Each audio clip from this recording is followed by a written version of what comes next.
Okay, sorry about that. We are able to get started now. So we will start with the election of the chair. So we're going to get into introductions after we do the election of the chair. So are there any nominations for chair? Councillor Sullivan. Councillor McCurry. Okay, do you accept that nomination? Yeah, I will. Thank you, Councillor. Do we have any other nominations? Do we have any nominations for vice chair?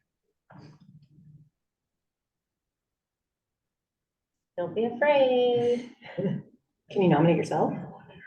Sure. Perfect. Vice Chair. Thank you for taking the initiative. So Councillor McCurry, you are the chair. Yeah, you were supposed to say In case you need that. You messed up the mayor when you went from chair to vice chair without talking about it. Oh, sorry.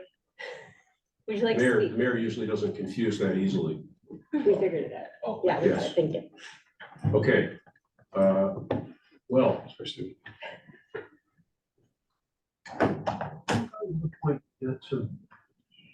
Mayor, would you like to speak? Go ahead. We live in a free and democratic process, and so I'd like to nominate Councillor Sullivan Or vice chair. So we had not closed nominations. It's not what we've got going here. Okay. Nothing like an election. All right. Now, are there going to be speeches? Lawn signs, brochures, anything in that respect? I just run to my car and get my plan. So we will go to the vote on this, please. So all in favor for Laura, please raise your hand. And remember, you can only vote for one vice chair, please. So all those in favor for Laura as vice chair, raise your hand. Can I vote for myself? Yes. you Yeah, can vote for let's go. yourself, for sure. Fantastic. 3. Sam and Councillor Hunt. So that is 5. All those in favor for Councillor Sullivan, please raise your hand. It's not gonna matter. Thank you. Sorry So about that. Laura is acclaimed as vice chair. Congrats, Laura. Thank you. There we Thank you very go. much. Mayor, thank you for that. That was Nothing like the figure and excitement. Exactly. Yes, exactly. So let me do, before we embark here, let's go around the table and introduce us and give us a brief description of you. We'll start with you, Maria. Oh, Go no. that Hey, way. excellent. Thank you. Good afternoon, everyone. I'm Maria Vasaki. I'm the city's Director of Communications, Community Engagement, and Customer Service. I've been with the city of Brantford for 10 years, and my team oversees a lot of the community engagement campaigns that you see when we interact with the public about important policy decisions where council needs to be informed by public input. So happy to be a staff liaison on this task force. Mayor, Yes, please tell our Introduce new yourself. members a bit about yourself. Those of us who don't You know have who a you are. 60-second time limit. Yes, well, I'm the mayor of the city of Brantford. thank you. My name is Kevin Davis, and I should say that I'm honored to be the mayor of the city of Brantford. I'm quite pleased to be here in this committee. I think it's an important committee, and it's great we have public input and public members. Michael, I am Councillor Michael Sullivan, Ward 1, first term in council. There's a lot of good that can be done in this city, and we all have that mindset this time around. So I'm happy to be on this committee as well. I'm Laura Bailey. I'm a long-term resident of Brantford, moved here when I was 10. I work in communications, marketing, and PR from small businesses and charities and associations to Molson Coors and Ben & Jerry's ice cream. So I've got lots of experience, including across global real estate. I've lived abroad for a few years. Did you say Molson Coors? Yeah. Oh, that's why I want to make sure I heard that right. Yes, beer. You're taking him back to his Thai cat days. It's a penny days. I worked in the UK for about 8 years and returned to Brantford in 2020 and bought my first home here. Just had my first child here.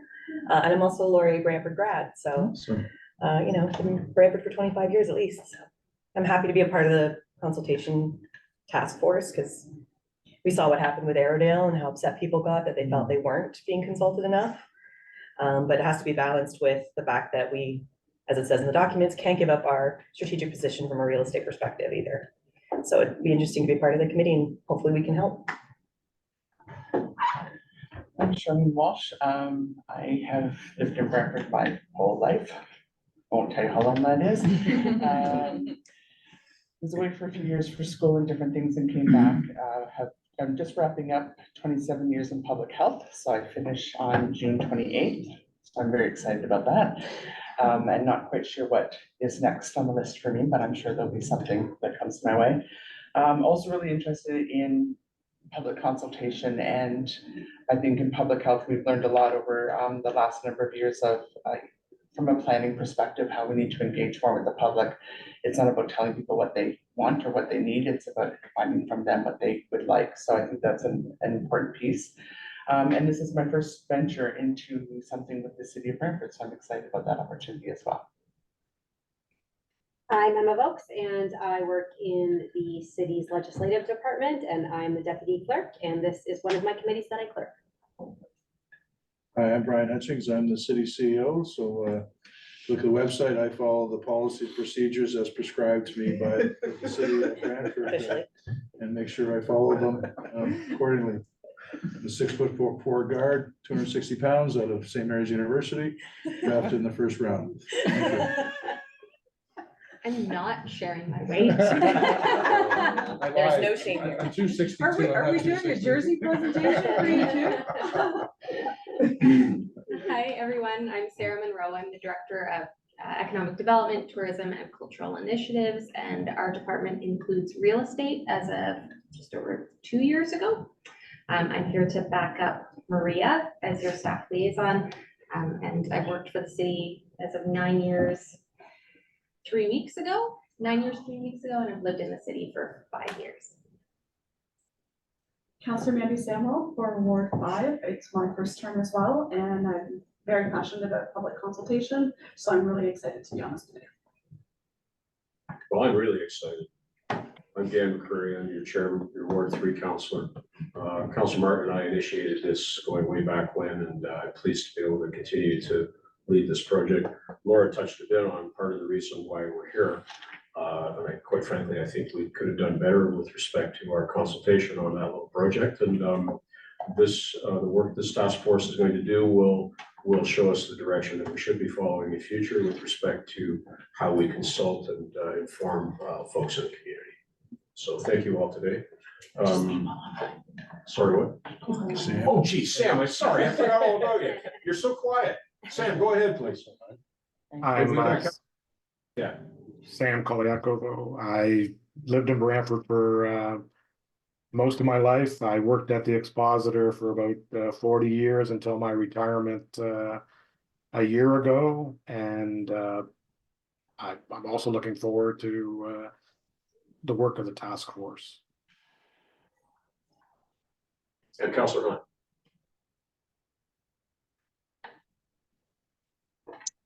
Councillor Linda Hunt from Ward 4. This is also my first term.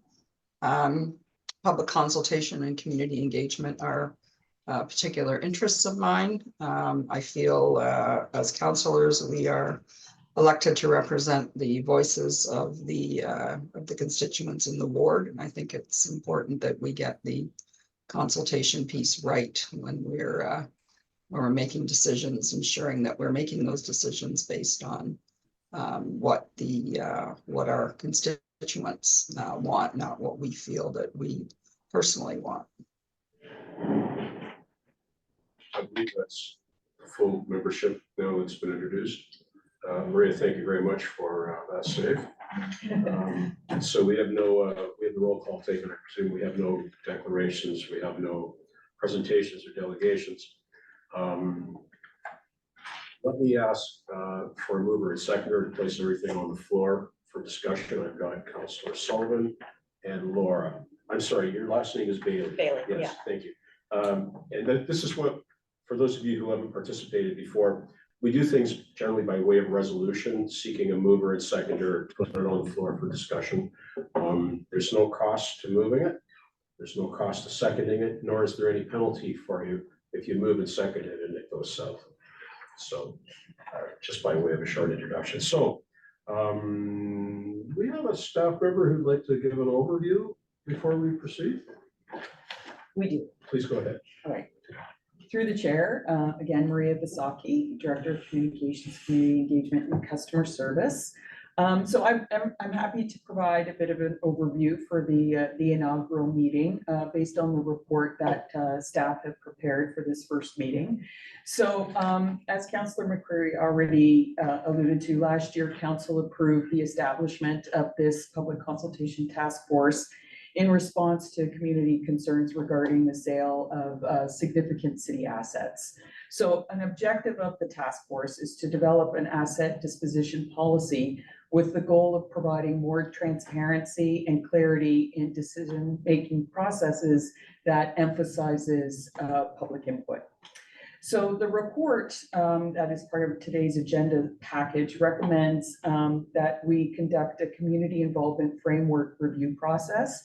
The city created a community involvement framework to guide the way in which we do public consultation, but it's 12 years old. And if you had a chance to look at it, it looks and feels and sounds 12 years old. So this was something that was already on my work plan, and it's aligning very well with the goals of this task force. So we recommend doing a review of that and updating it in such a way where we highlight the importance of public engagement in making decisions of this nature. And providing a protocol that is always followed in terms of how the community is engaged on decisions of this nature. So the report does recommend staff be directed to update the framework and to also develop an acquisition and disposition of interests policy to include specific guidance on how to obtain public input in that process. The review and update of the framework will emphasize key components such as community awareness of input opportunities, collaborative decision-making, transparent feedback processes, continuous improvement in constantly evolving our engagement strategies, and ensuring that the community feels that they have some ownership in these really significant decisions. Additionally, the report outlines the ongoing review of acquisition and disposition of interests in lands policy, detailing processes and the importance of that balance that has already been mentioned of in-camera discussions to maintain the city's leverage in terms of negotiating. So with that, I will turn it over to Sarah if you want to add anything specific to the policy. Thank you. So through the chair, we are currently updating the acquisitions and dispositions of interests in land policy, which we're just going to be calling the real estate policy for simplicity moving forward. But part of that review, we're going to be bringing forward to our internal real estate committee, which includes representatives from all commissions as well as staff advisors, to start the conversation about what dispositions of significant city assets entail, what is defined as significant, and what the process should be to ensure that there is an opportunity for community consultation in those significant assets. So some of those assets, if we're talking about insignificant assets, are landlocked parcels, they're right-of-ways, they're laneways that really only impact abutting property owners. But in larger properties, such as city parks as an example, where there are so many different stakeholders who are not necessarily the people who live adjacent to that park, who are users of that park, that we would consider to be a significant asset. And currently nothing in our policy really outlines a clear policy for how to engage with the public on that, especially if the engagement really is more about contemplating the disposition or acquisition of land, not necessarily a conversation where we're actually dealing with a transaction. Someone has come to us, they want to purchase it. That's where our bargaining power could be impacted. But the municipal act does not allude to in-camera meetings related to dispositions of land if all we're talking about is speculation of future land transactions. So we want to make sure that we're clarifying that within the policy and that the procedures that we have related to that policy are very streamlined and provide opportunity to work with Maria's team on engagement. Thank you, Lance. Thank you very much. So for you citizen members, we have 3 items before us today for consideration. So we've moved them and seconded them, and now we're going to proceed through them to discuss, and we'll come to a conclusion and a vote on each of them. And in 2 of them, we are establishing criteria and dates. So we will embark on 5.1 firstly, and that is the receipt of the staff report. Discussion on this item, folks. Councilor Sullivan, please go ahead. Nada. Oh, I thought I saw your hand up, sorry. Online folks, Sam, Councilor Hunt, any discussion on that? Laura? Laura. How does the city define significant when it comes to like real estate? Is it significant by size, by value, by how many citizens live near it? Is it commercial? Is it residential?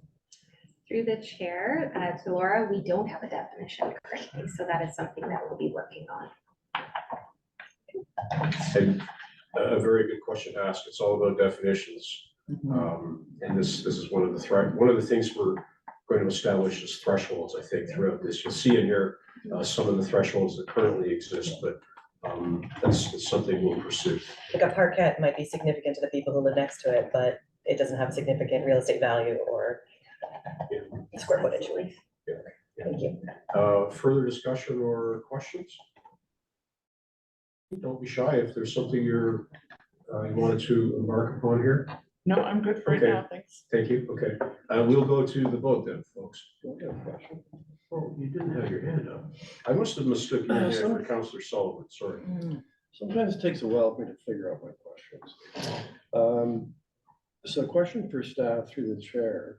So this has a report coming back to us in Q3. So that would probably be September. Got that right? Okay. And as staff go through and are preparing their report, what input will you be seeking from the committee members as you develop concepts and approaches, and also from the public? Given that some thought, or is it staff are going to present their thoughts in, say, September, and then that's when the task force has its input and has its impact? And will there be any kind of Let's Talk Brantford program as you're developing it, or would you contemplate that happening after it comes back to us in Q3? Wondering what that is going to look like.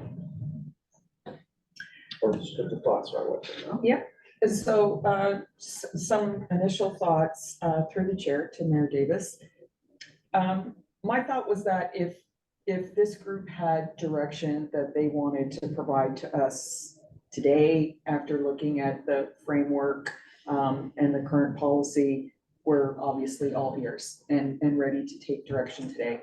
If you wanted to do that at the next meeting, so that you have a little bit more time to come back and direct us to look at this or look at that and make sure you acknowledge this, and any other details that you feel are really important that we consider, we could certainly take that approach. My thinking was that once this committee was happy with where the documents were at, then we would take it out to the public before it went to council for ratification. And during that public period, other members of council who are not on this committee obviously would have an opportunity to provide their feedback as well. Right. And if there are committee members that say after today's meeting, they have some ideas or thoughts, what process would they follow to give staff that input? Yeah, through the chair, I would look to the Madam Deputy Clerk. I don't want to say email me directly if that's not the appropriate way in which the task force should work. I know we like to kind of have on record that this is what staff have been directed to do by this task force as an entity rather than individuals. Am I reading that right? What I would say is if something comes up after today, email the clerk's inbox and we can discuss with Maria. And if we think that that's something you could incorporate, but if it's something bigger that the task force needs to pass direction to do so, we'd have to do that at the next meeting. Yeah, well, I'm not thinking of individual members giving staff direction, which of course they can't. Right. Or they shouldn't, but maybe they have ideas or suggestions. You can certainly forward those along. Okay. Yeah. For sure. Just want to make that clear. Great, thank you. So we are also identifying tasks as the third item today. And with respect to what's been said in the staff process, I think the number one significant task for us to accomplish early on is to receive public input prior to this committee and the staff embarking upon a work plan to make changes, okay? So we'll come to that in task. I just wanted to mention that before we go to the vote on 5.1. Online folks, any further comment on 5.1? No. Then we'll go to the vote, Emma, please. Okay, all those in favor of item 5.1, please raise your hand. Thank you, that item carried. Thank you, folks. So the next item before us today is a statutory matter that for you folks who are community members, and we do this at the inception of all of our task forces and committees, and that is to determine a schedule of meetings. And I'm going to suggest that we do it monthly, at least initially. So online folks, are you good with that, Mayor?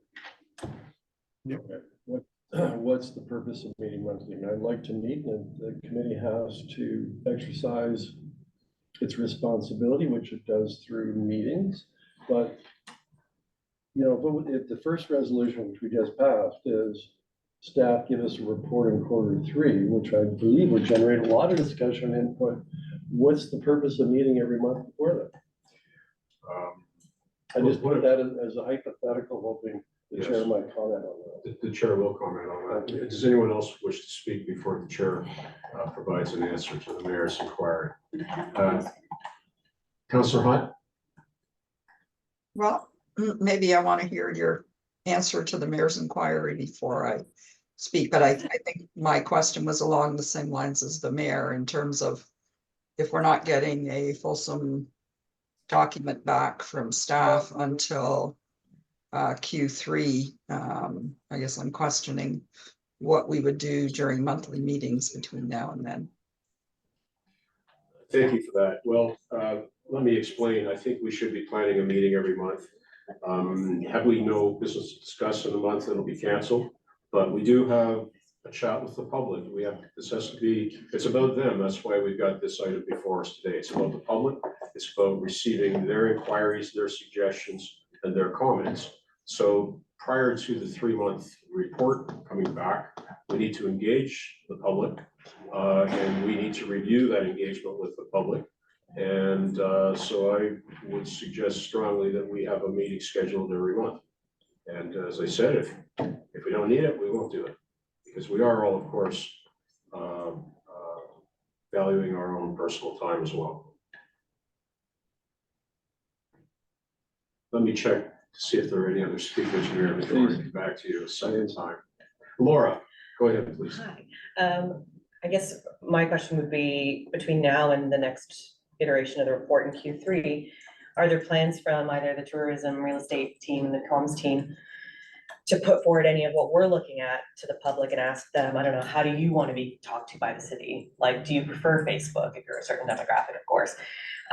Do you prefer direct mail? Do you prefer this? Do you prefer that? Is that the kind of stuff you're thinking that we review on sort of a monthly basis, is how the teams are putting that out, or the results of that, or both?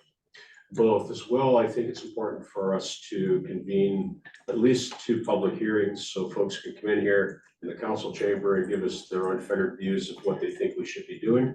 And I think it's also important that it be sort of a free-form discussion and not guided by something we prepare for them to say A, B, C, or D, but rather to hear honest and perhaps harsh opinions. So that is my, Counselor Hunt, further? No, it's hard to see the hand on that logo on the top right-hand corner of your screen. So my apologies for missing it. We'll go to the vote on this. Well, hang on, There's one more. how about point of order, further debate, Mr. Chair? Oh, Mayor, sorry, I overlooked you. Please go ahead. Oh, I like it. Not election year, guys, come on. Yeah, we have to, don't worry about it, we have to have this one back. I'm still having trouble understanding what we're gonna be doing in these monthly meetings. Once we have the staff report, I think monthly meetings, maybe even more frequently, may make sense as we, grapple with what staff provide us, which will give us some focus and some direction. I'm concerned for meeting before then. I'm happy to meet, but I think it's going to be a rather unfocused and unproductive discussion based on my prior experience with many committees. And certainly, I think once you have the staff report and we've been able to fully digest it and consider it, then having the public input, the public consultation makes a lot of sense. I'd like to spend our time and the committee's time efficiently and productively, being mindful of what our purpose is, which is, of course, to get public input. But so I'm going to move an amendment. There's nothing on the floor. Yes, there is. It's blank. No, it's 5.2. It's blank. You can move. Okay, well, then what are we voting on? Sorry, you mean you're going to amend to the A, B, C, D, or E? Is that? Well, I think if you're going to call a vote, we have to have, so we You have have to have a letter. 15.2. So you're picking E for other and making your suggestion? I'm actually going to be, it would be a change of process. I think the chair was suggesting we meet monthly, but I don't think that was actually on the floor. No. We have a smorgasbord here. I guess we have to choose one of them before we vote on them. Were you going to come to that? Yes, point, I'm Mayor? coming to it. I'm coming to the point. Thank you. I have 4 minutes speaking time, I believe, and I would like to be able to utilize. The chair is that not fully. using a time. Okay. Again, don't worry about this. Committee members, part of our collegial back and forth. It's an exciting Monday night. More exciting than I guess we thought it would be. But I'm going to suggest that, I'm not sure if I do it by amendment or how I do it, but I'm going to suggest monthly meetings following the receipt of the report from staff. Fair enough. And a seconder? Councilor Sullivan. Discussion? Yes, go ahead, Laura. Is that just in relation to the first, like the really technical real estate policy report?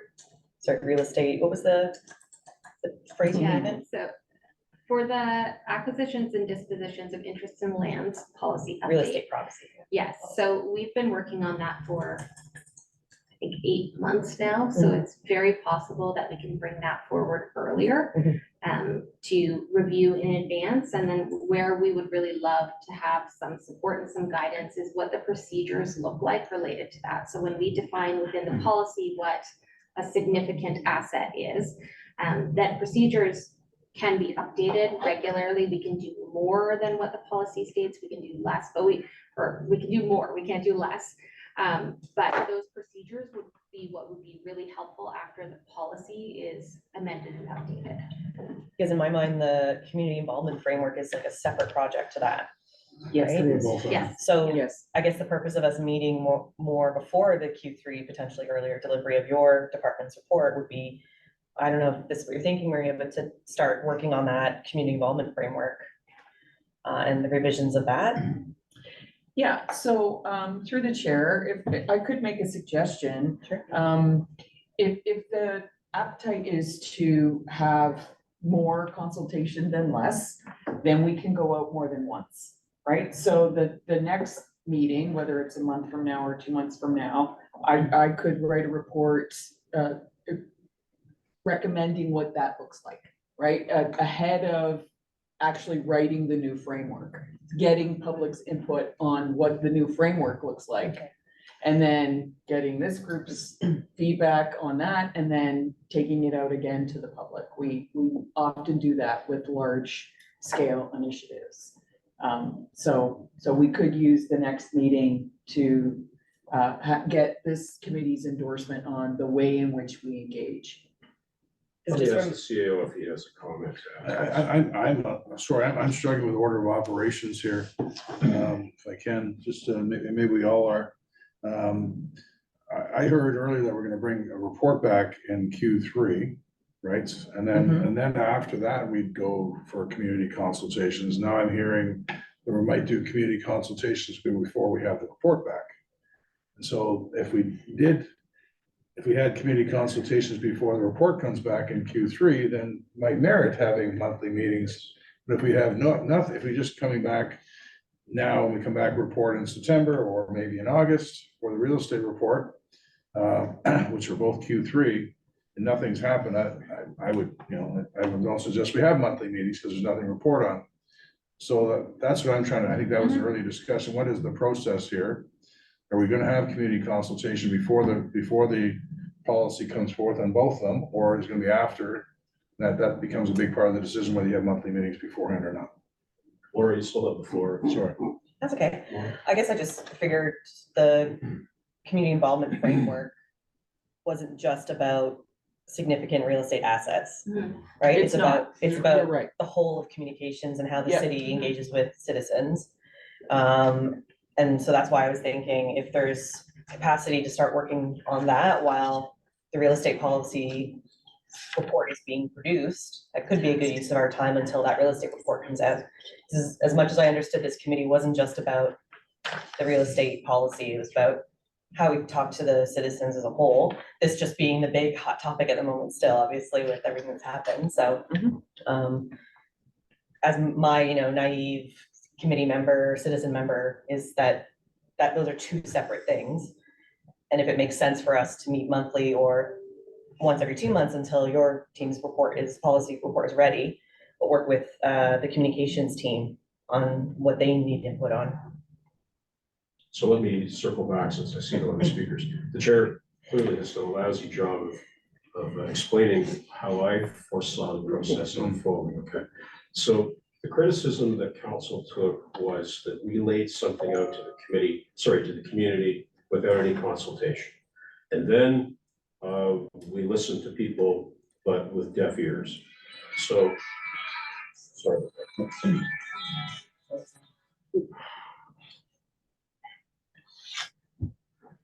So here we have a committee. Point of personal privilege. You said you have maligned the past council by using the term deaf ears. The process was reviewed thoroughly by the Ontario We were Superior Court. accused of deaf ears. All right. That But was be my careful, statement. Mr. Chair, please, the terminology you use. I'm gonna start using a timer. So we were accused of having deaf ears, which I believe I said. So I think it does not speak very well to the municipality or the council if we embark upon a consultation with the committee, which is framed by a staff report or by the desires of a small group of people. So if we're going to be embarking upon a consultation with residents about how we should consult with residents, that should be the first step, is the consultation with residents. That then can frame the discussion that we have as a committee and frame in part the staff report on the consultation, although not on the real estate. So as I said, the chair erred in not presenting that position very clearly in advance of the mayor's amendment.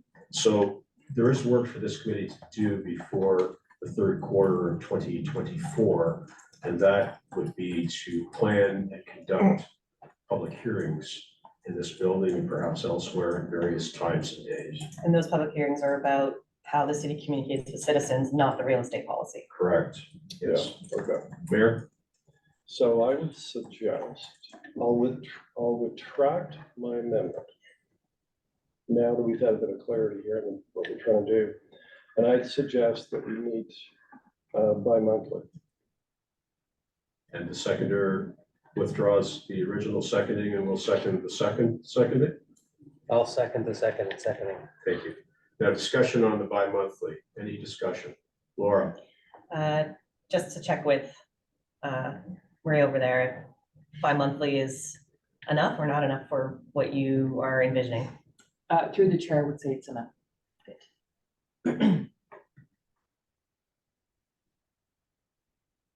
I see no more discussion. Let's go to the vote. Bi-monthly. All That's those, every in- 2 months, Mayor. Is that how you define bi-monthly? Correct. Thank you.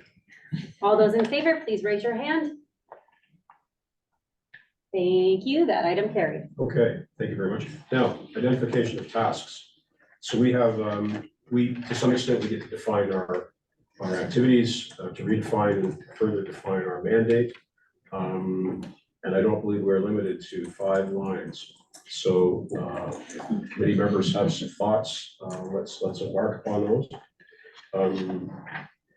First of all, let me say that I believe one of our, probably the most important task is to design and execute public consultation in a public hearing basis, as well as electronic and other means that we typically use.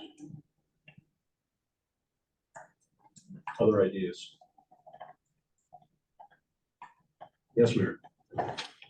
Yeah, it's interesting that last week I spoke to a family in respect to a planning application in Ward 1.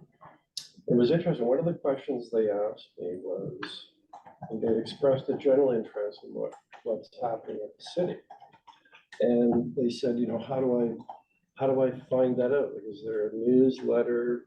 Is it just Facebook? Is the web page?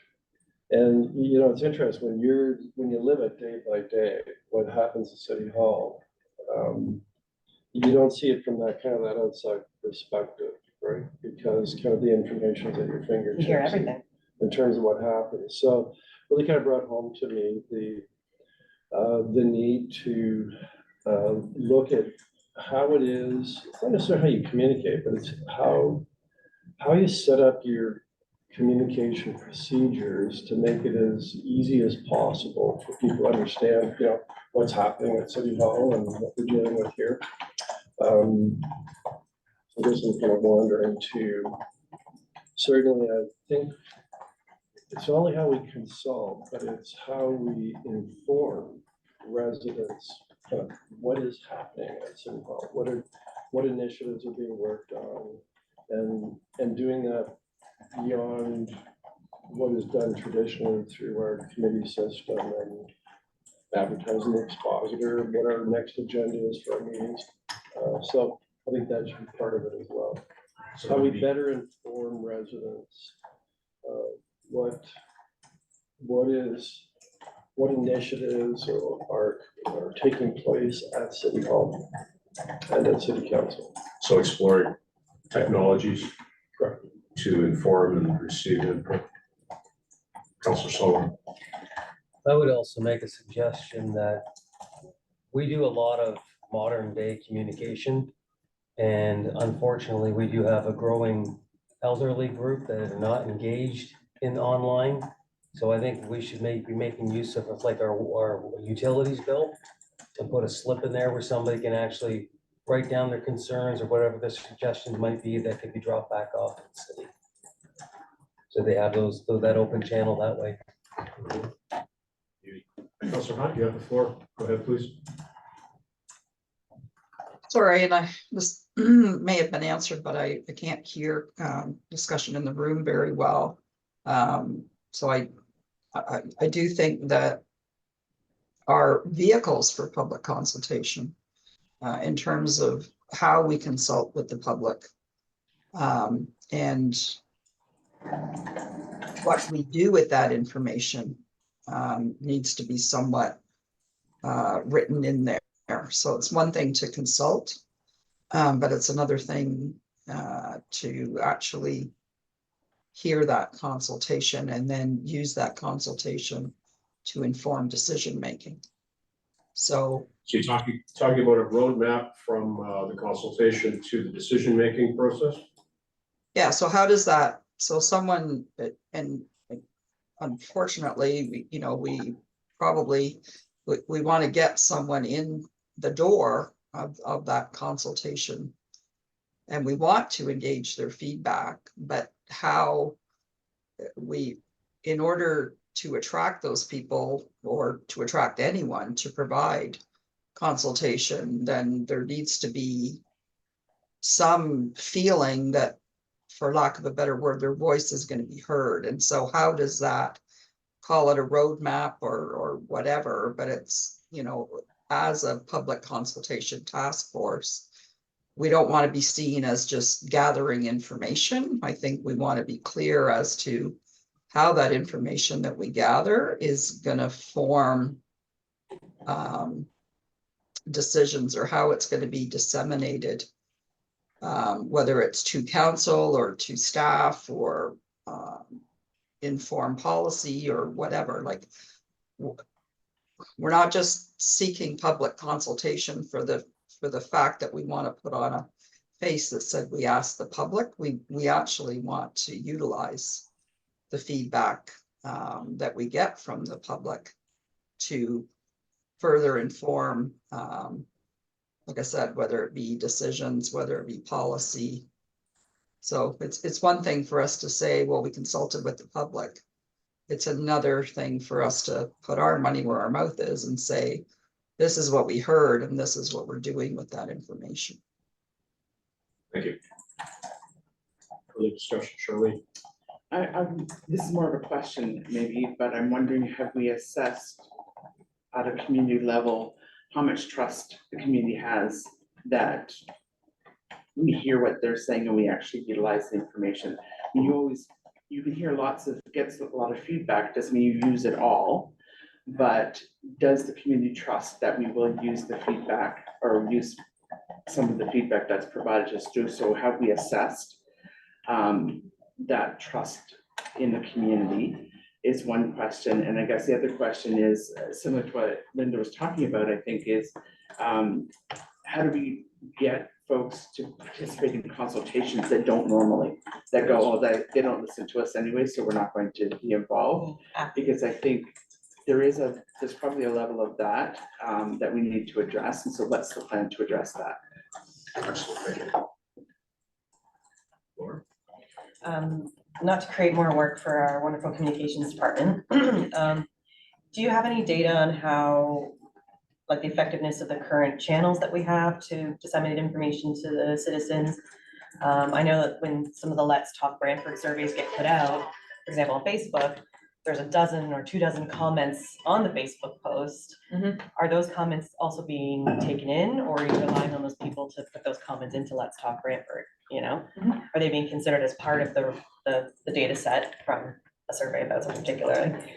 And I agree with you about the citizen apathy. I know there was some concerns from people about just how few were contributing to things like surveys about what should be done at Arrowdale Park.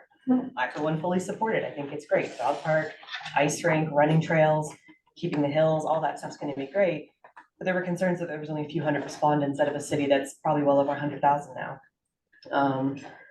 And it's a survey, it's guidance, it's not law, right? It's not set in stone, but I agree. I think we need to really consider, like, I didn't know that survey was out. I would have participated in that survey. And I follow the city on all their social media, but I hadn't heard about it. I heard about the green bin program through my water bill.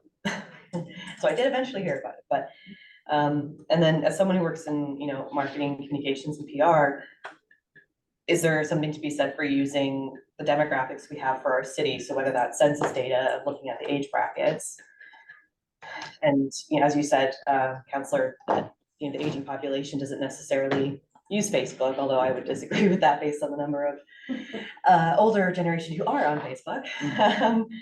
But finding using that data to find whether we use third-party research, there's tons of it out there in my field, but what is the most effective channel for each age group? And you wouldn't limit it to that channel for that age group, but it would maybe where we put the most weight when we're putting out consultations. Excellent. Obviously, I don't need the data today. I just was wondering if you had I any. was gonna say, I can answer some of that, Oh, okay. but if you want, I could do it next time. Okay. Mayor, you have the floor. Yeah, if you look at how the higher levels government, I'm talking about the province or the federal government, with a much larger Budget. number of residents they're dealing with, in not hundreds of thousands, but millions. Yeah, and how do they solicit input? How do they make their decisions? How do they determine what it is the public wants? And they will use scientific polling to some degree to be able to assess what it is that people think and what they want. And municipalities don't do that. We rarely do it. We do here at the City of Brantford for our budget. We do a professional poll. Problem is they're expensive, but you know, my concern when you're relying upon, say, for example, Facebook. If Facebook is your sole source of public information, that's easily distorted and subject to misinformation and subject to being manipulated. And so I think part of this, our task should be, should the city utilize to some degree and to some measure professional polling to determine what it is the community's wishes are, or the majority of the residents, what it is their wishes are on particular issues of significance. And I think that's something municipalities should consider doing. So in terms of a task, let us consider that then to look at methodologies of gathering information, including the use of third parties. No, including the use of polling data. And I'm not talking monkey surveys that can be manipulated. I'm talking about polls that are done professionally. Do you mean organizing our own poll for Brantford or using No, I'm existing? talking about there are organizations that do polling and they do it Yeah. professionally, right? And because you're trying, if you want a poll to be useful, it should be unbiased, Yeah. right? It's market research. It's market research. And so, anyways, So establishing one for Brantford rather than using external data that already The exists. chair is very lenient. Apologies. Vice Chair apologizes.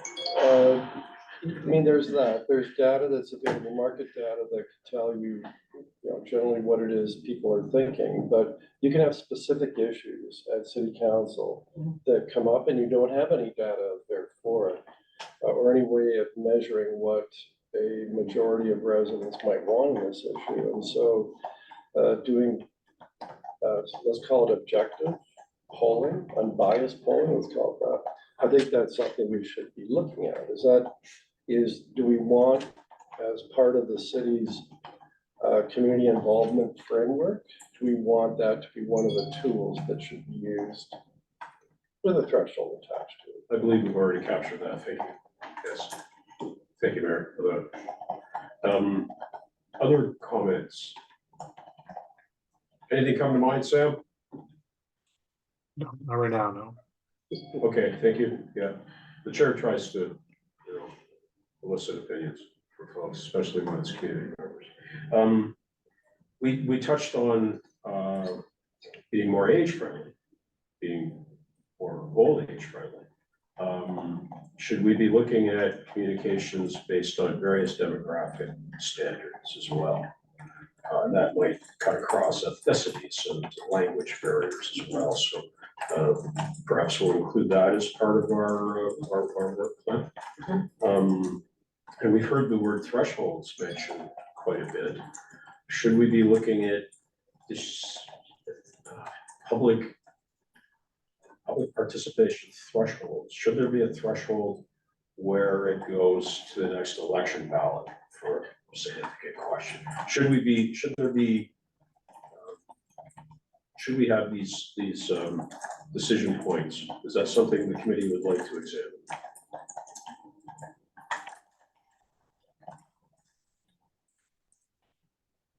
Here, please jump in. I'm not sure what you just said. Well, you know, plebiscites are held in many communities for major questions, and questions are then deferred and put on the following general election ballot. Is that something that this committee wishes to give some consideration to? Is there a threshold where we think we should go to the community to ask a big question? Well, that's determined by the municipal act, and you have to go through a municipal election. You don't have, it doesn't have to be part of a municipal election, but it has to be run like a municipal election, so it's very expensive. And it's only binding if 50% of the electorate actually participates in the referendum. And those are rules set in the municipal act. So what you find in the municipal act, which is what you have to follow if you're going to do a plebiscite, let's just say it's awkward and it's not very user friendly, but it is something certainly we should look at.